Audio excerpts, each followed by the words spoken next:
नमस्कार. विशेष या भागामध्ये आपल्या सगळ्यांचं स्वागत. मी प्रसाद काथे. धनंजय मुंडेंच्या विरोधामध्ये एकवटलेले दोन नेते आता परस्परांच्या विरोधात उभे ठाकले आहेत.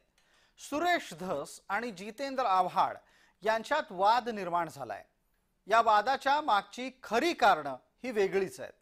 धस पोलिसांची बाजू घेऊन सूर्यवंशी कुटुंबावर दबाव आणत आहेत हा आरोप केला जातोय. पण हा केवळ वरकरणी आरोप आहे. या आरोपामागचं राजकारण वेगळंच आहे. त्यावरच आजचं विशेष वार्तापत्र. सुरेश धस यांच्याकडून एकतर्फी धनंजय मुंडे यांच्या विरोधामध्ये बाजू धरून लावण्यात आली. या दरम्यान सोमनाथ सूर्यवंशीच्या कुटुंबाला न्याय देण्याची मागणी पण जोर धरली जात असतानाच धस यांनी एक वक्तव्य केलं आणि त्यावरूनच गदारोळ सुरू झाला. धस यांचं ते विधान पहा. फक्त पोलिसांच्या वरती गुन्हे दाखल करणे हे मला वाटतं संयुक्तिक होणार नाही. त्यांची मला वाटतं बऱ्यापैकी कान उघडणे आता डिपार्टमेंटने केलेली आहे. गुन्हेच दाखल व्हावे असं काही आग्रह धरू नये असं माझं मत आहे. भाऊ त्याच्या उपर तुम्ही जसं म्हणा त्याच्या उपर 156(3)चा रस्ता तुम्हाला मोकळा आहे बरं का. त्याचा वापर तुम्ही करू शकता. परंतु संघर्ष न करता त्यांनाही एकदाच जसं काही गोष्टीमध्ये माफ केलं जातं मोकळ्या मनाने मोठ्या मनाने तसं काही गोष्टी माफ करावं अशा प्रकारची या ठिकाणी विनंती करतो. जे आत्ताच आपण धस यांचं वक्तव्य पाहिलं ते जितेंद्र आव्हाड यांनी ट्विट केलंय. धस म्हणतायत की आव्हाड यांनी त्यांचं अर्धवटच वक्तव्य ट्विट केलं, पूर्ण वक्तव्य दडवून ठेवलं. आता अर्थातच तो राजकारणाचा भाग असला तरी पण जे धस बोलले त्यातलं निवडक ते घेऊन आव्हाड यांनी हाच मुद्दा उचलून धरला आणि धस यांना धारेवर धरलं.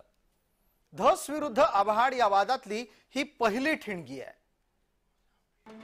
जितेंद्र आव्हाड या निमित्तानं ट्विट करत असं म्हणतायत की दुसऱ्याच्या घरातील माणसाचा खून झाला तर तिसऱ्या माणसानं तिथे जाऊ द्या, त्यांना माफ करा असं बोलणं खूप सोपं असतं.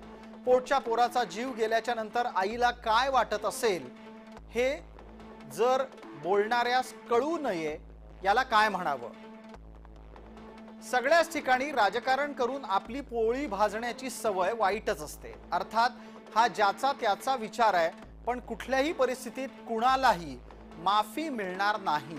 ज्यांनी सोमनाथला मारलंय त्यांना कायद्याचा मार बसेलच याची खात्री आम्ही देतो असं आव्हाड म्हणतात.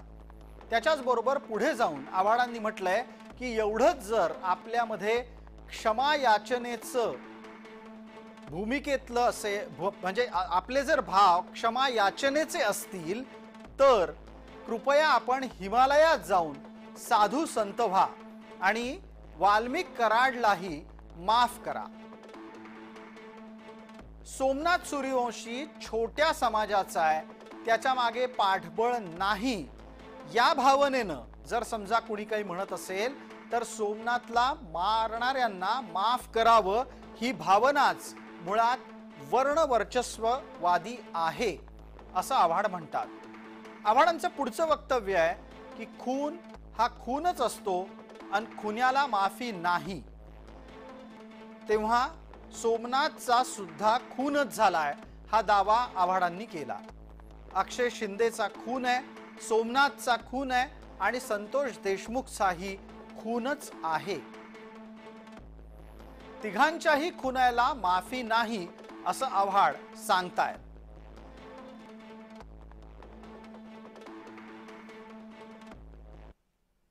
संत वगैरे असा शब्द त्यांनी वापरलाय.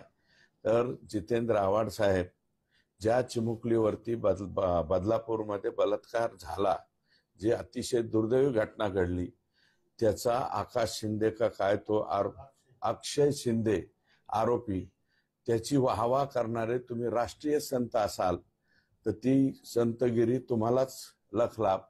मी हरिभक्तपरायण नाही, परंतु तुम्ही मोठे संत आहात असं मला वाटायला लागलं. जितेंद्र आव्हाड ज्या वेळेला धसांवर हल्लाबोल करतायत त्यावेळेला आव्हाडांनी सोमनाथ सूर्यवंशीची बाजू घेताना एक वाक्य वापरलंय। तुम्हाला ते वाक्य लक्षात आलं नसेल तर आम्ही पुन्हा एकदा दाखवतो, कारण हे वाक्य हेच वादाचं कारण आहे। आव्हाड म्हणतायत सोमनाथ सूर्यवंशी छोट्या समाजाचा आहे, त्याच्या मागे पाठबळ नाही, म्हणून सोमनाथच्या मारेकऱ्यांना माफ करावं, म्हणजे सोमनाथला मारणाऱ्यांना माफ करावं, ही भावनाच मुळात वर्णवर्चस्ववादी आहे। हे वाक्य वादाचं कारण ठरलंय।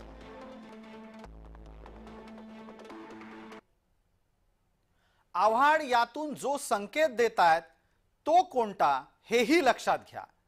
आव्हाड जेव्हा एखाद्या व्यक्तीच्या जातीचा उल्लेख करतात आणि त्या अनुषंगाने वक्तव्य करतात तेव्हा ते सुचवतात की दलित व्यक्तीवर अन्याय झाला तर त्याच्या पाठीमागे कोणी उभं राहत नाही। दलितांवरील अत्याचार दाबून टाकण्याचा प्रयत्न होतो आणि दलितांवरचा अत्याचार दाबून टाकण्याची मानसिकता ही वर्णवादी आहे असं आव्हाडांना सांगायचं असतं। सोमनाथच्या मृत्यूनंतर परभणीत घटनेच्या विरोधात आंदोलन उभं राहिलं। हे आंदोलन पुढे राज्यभर पसरलं। त्यावेळेला राज्यभर झालेल्या आंदोलनाची ही दृश्य आपण पाहतो आहोत। अनेक ठिकाणी आंबेडकरी जनता रस्त्यावर उतरली आणि त्यांनी निषेध व्यक्त केला। आंबेडकरी जनता एका बाजूला परभणीत घडलेल्या घटनेचा निषेध करतच होती, पण त्याचबरोबर सोमनाथच्या मृत्यूचाही निषेध आंबेडकरी जनतेच्याकडून करण्यात आला। सोमनाथचा पोलीस कोठडीत मृत्यू झाला त्याबद्दल न्याय मागण्यासाठी पुढे आंदोलन उभं राहिलं।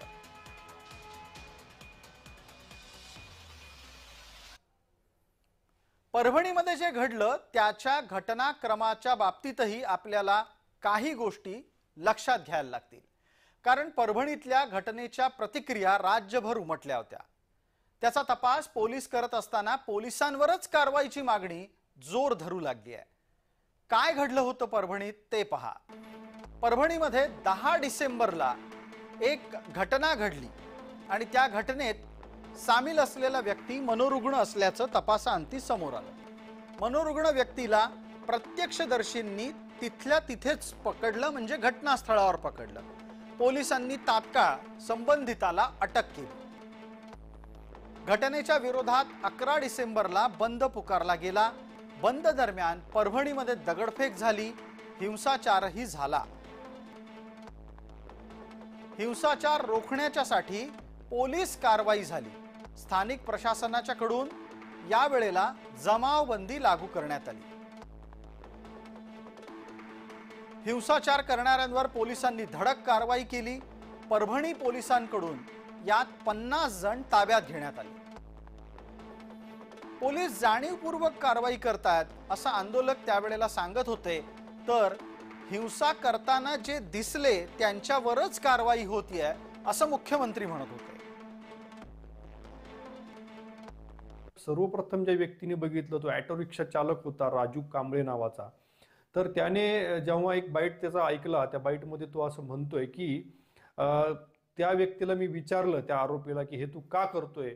तर त्यावेळी तो आरोपी त्याला सांगतोय की मला आमदार खासदारांनी हे फोडायला सांगितलंय। तर त्यामुळे ह्या स्टेटमेंटची जरा चौकशी झाली पाहिजे, कारण की त्या ठिकाणचे आमदार खासदार हे उभाटा गटाचे आमदार आहेत, त्यानंतर संजय जाधव उभाटा गटाचे खासदार आहेत, त्यानंतर फौजिया खान या शरद पवार गटाच्या राज्यसभेच्या खासदार आहेत। पीडित कुटुंबाला त्या ठिकाणी मदत व्हायला पाहिजे। याच्यामध्ये जे कोणी दोषी असतील, त्यात जे कोणी अधिकारी, पोलीस अधिकारी सुद्धा दोषी असतील, तर त्यांच्यावरती कठोर कारवाई व्हायला पाहिजे आणि पीडित कुटुंबाला न्याय मिळाला पाहिजे। आणि कुठेही महाराष्ट्रामध्ये या घटनेचं उद्रेक होऊ नये आणि महाराष्ट्र अस्थिर होऊ नये, अशांत होऊ नये, आणखीन त्यातनं कुठेही कायदा सुव्यवस्थेचे प्रश्न निर्माण होऊ नये, ही खरं तर सर्वांची जबाबदारी आहे। त्यामुळे या घटनेचं राजकारण कुणीही करू नये, संवेदनशीलपणे या घटनेकडे बघावं। आता आव्हाड जातीवर आणि वर्णवादावर बोलायला लागताच धस ह्यांनी पण आपली मूळ भूमिका स्वीकारली आणि त्यांनी आव्हाड बलात्कारी व्यक्तीचे समर्थक असल्याचा पलटवार केला. सोमनाथ सूर्यवंशी बद्दल आणि परभणीच्या प्रकरणाबद्दल तुम्हाला फारच जर काही वाटत असेल तर तुम्ही लाखाचा मोर्चा काढा ना, ठाण्यामध्ये काढा, मुंबईला आणून मोर्चा काढा. ते करत नाहीत तुम्ही आणि मोर्चात येतात. मुंबईच्या मोर्चात आले आणि अक्षय शिंदेचे गुणगान गाऊन माघारी गेले. अरे त्या लेकराच्या आईवडिलांना किंवा लेकराला काय वाटलं असेल? अक्षय शिंदेचे गुणगान गाणाऱ्यांकडून दुसरी काय अपेक्षा करायची? आव्हाड जेव्हा म्हणतात की सोमनाथच्या मारेकऱ्यांना माफ करण्याची मागणी वर्णवादी आहे, तेव्हा ते जे सुचवतात त्यालाच म्हणतात राजकारण. सुरेश धस यांच्यामुळे धनंजय मुंडे यांच्या विरोधात मविया आणि मवियाच्या विरोधकांना स्थान उरलेलं नाहीये. धस यांच्यामुळे संतोष गायकवाड हत्या प्रकरणी मवियामध्ये एकजूट राहिलेली नाही. भाजपा आमदारच सरकार विरोधात लढत असल्यानं मवियाची हवाच निघाली आहे.